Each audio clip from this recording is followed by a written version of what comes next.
The CNLA welcomes Peter Guinane to its board of directors as chair of the Landscape Canada Committee. Guinane has operated Oriole Landscaping in Toronto for over 35 years. Well, 1986, I was young and naive. I thought it would just be a lot of fun and it would be easy. It was a summer business while I was at university with my neighbor. 36 years now, we are still business partners and we have gotten serious about the work. It's still a lot of fun, but we've learned how to run the business like a business and to make a living. As a small business, I've had to wear all the hats at some point or another, but I've learned how to delegate. I can just stop by these job sites in the middle of winter to check on the guys instead of having to be the guy. The industry is so much bigger now than it was. I think it is more expected now that every condo development, every building, every house has some level of finished landscape. Obviously, people are putting more money into it now as a result. Definitely the complexity has increased, but I think that has been matched by an increase in professionalism and skills within our industry. Canada Blooms was the last piece of the puzzle for me to join the association because we had to be members to participate in that event.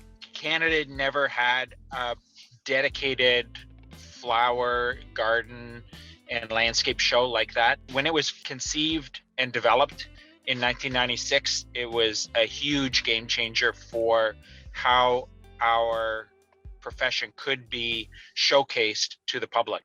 I mean, it inspired me personally. I was involved in that first show and I did my best at the time. And the other participants, they just pushed that bar higher and higher. And ultimately with Landscape Ontario, we grew to the point where we were the people providing that advice and those recommendations to other landscapers that were joining the association. Interestingly, that was as productive for us and valuable for us as having been on the receiving end. Guinane is involved with the Green Cities Foundation, a charitable organization founded by the CNLA aimed at increasing urban green spaces across the country. He is helping revitalize the surroundings of St. Matthew's House, a daycare in Hamilton's Barton Village area.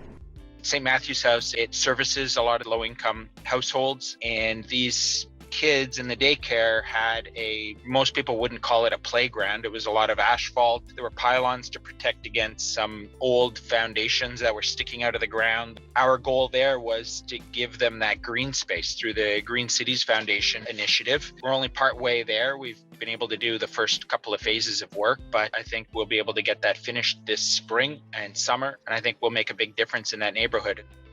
And I've been on the Landscape Canada Committee for several years.